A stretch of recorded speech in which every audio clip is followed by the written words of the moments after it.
আসলে কোনো দল দেখে নয়, যে আমি ব্যক্তি দেখে আসলে ভোট দিতে চাই, যে দেশের কথা চিন্তা করবে, দেশের স্বার্থের জন্য সব কাজ করবে, এমন মানুষকে আমি আগামী দিনে নেতৃত্বে দেখতে চাই। দেশকে একটা সঠিক নেতৃত্ব দিতে পারে, দেশের জনগণের উপকার করতে পারে। সকলে দেখবি, সকলে ভালোবাসবি, তারে ভোট দেব। এমন কোনো নেতৃত্ব আসুক যেন বাংলাদেশটা ভালোভাবে চলে আর কি।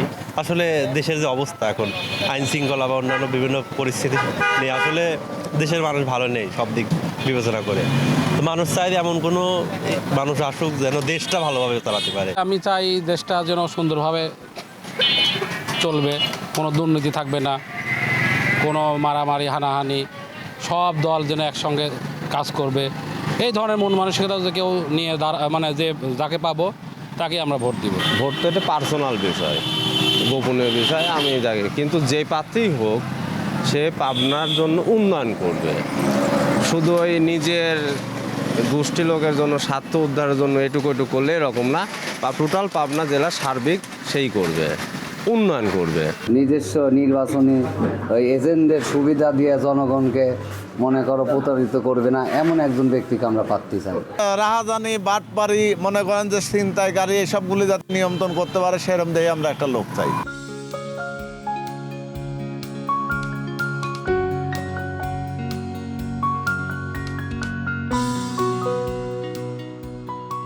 দুর্নীতি, সন্ত্রাসমুক্ত এবং শিক্ষা নগরী পাবনা হিসেবে গড়ে তুলবে এরকম ব্যক্তিকে আমি একটা ভোট দিতে চাই। আসলে দেশে তো দেখলাম বিগত 20 বছর, 18 বছর, 25 বছর ধরে দেখলাম যে দেশের কি পরিস্থিতি।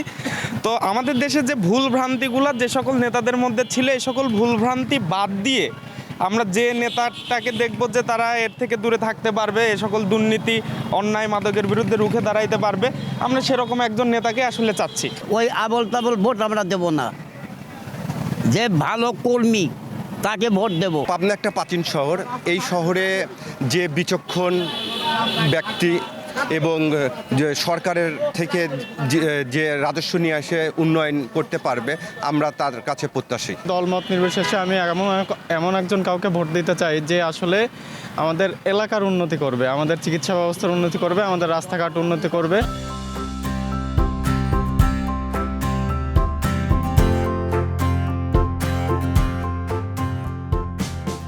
আমরা দেখছি যে আগে যারা ক্ষমতায় আসছে বা যারা জনপ্রতিনিধি ছিল, তারা মূলত ওই সরকারি যে সাধারণ জনগণের জন্য যে বরাদ্দগুলো বা অনুদানগুলো থাকে, এগুলো দেখা যাচ্ছে উপর স্তর থেকে শেষ পর্যন্ত জনগণের হাত পর্যন্ত পৌঁছাতো না।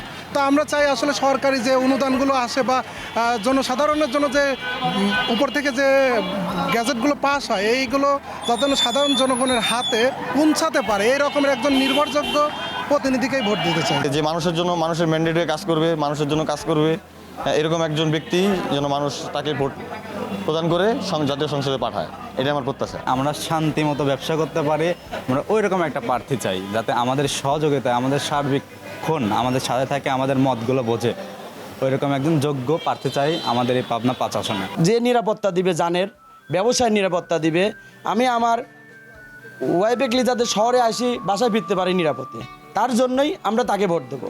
যে আমার সমাজের জন্য কাজ করবে, শিক্ষাগত ব্যবস্থা, শারীরিক চিকিৎসার ব্যবস্থা, সমাজ ব্যবস্থা, রাস্তাঘাট নির্মাণ, এগুলো যারা নিশ্চিন্ত করবে তাদেরকে আমরা ভোট দেবো ভাই।